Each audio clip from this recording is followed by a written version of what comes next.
I'm Jeffrey. Welcome back to my channel. In today's video, I will present 5 behavioral strategies to help you cope with depression. You may be wondering, what can I do to feel better? You may have tried a few different things that just didn't work out. So you may be starting to feel a little bit helpless. The aim of this video is to help you feel a little bit better or a little bit less bad. I also hope that the following strategies will help you not only for the short term, but also for the long term. Let's get into it. In the basic model of cognitive behavioral therapy, there are 3 categories that influence how we feel. Those 3 categories are the situation, our thoughts, and our behaviors.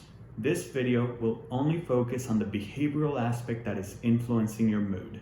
Not every single strategy will work for you, but I encourage you to experiment to see which ones are the ones that work best for you. Strategy number 1, act as if. This is when we make a conscious effort to behave the way we want to feel. Our mind and our body are on a two-way street. The mind is sending messages to the body indicating how we should feel, and the body is sending a message to the brain on how we should feel as well. So ensuring that we have proper posture and having a gentle, genuine smile is sending a signal to the brain that we are happy, that we are calm. Try to hold this posture and this smile for 1 full minute and notice if there's, after this minute, if there's any change to your mood. Feel free to experiment with this strategy and let me know how it goes. Strategy number 2, behavioral activation. This involves breaking activities down into the following 5 categories: pleasure, mastery, self-care, home management, and socialization. Then you create a to-do list with an activity from each category. Creating a to-do list with meaningful activities will give you a sense of accomplishment. And each item that you get to cross off that to-do list will give you a small dose of dopamine. Dopamine is a neurochemical that makes you feel good when you achieve a goal. My only warning in creating a to-do list is to make sure that you side on having easy items that you're able to complete, instead of putting extremely strenuous items. It's better to have too few items than too many items. Having too many items can feel really overwhelming, and then can make one feel bad when they don't accomplish an item on that list. So keep the to-do list small, short, with simple but meaningful tasks. Strategy number 3, exercise. This is probably the 100th video that has mentioned that exercising is good for your mood. But it is true that exercise has been validated by research to improve one's mood.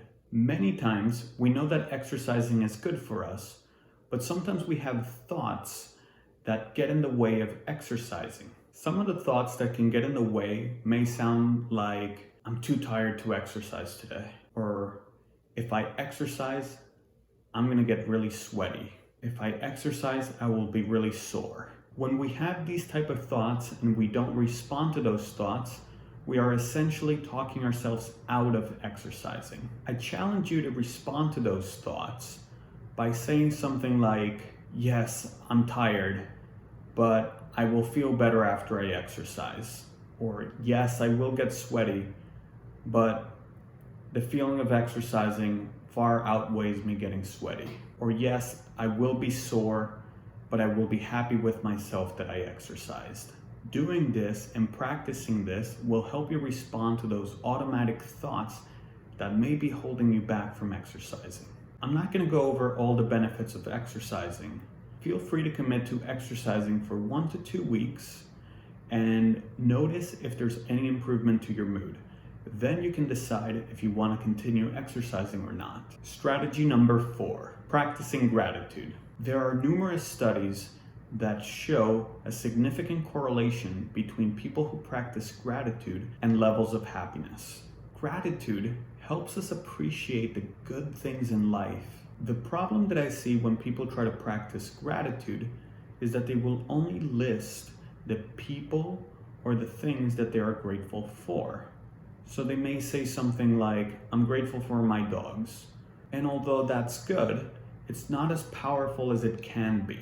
A better way to practice gratitude is to list the reason for your gratitude, but also the reasons behind your gratitude. So you would say something like, I'm grateful for my dogs because they provide unconditional love, they make the silliest faces, and they're able to provide comfort even in the hardest days.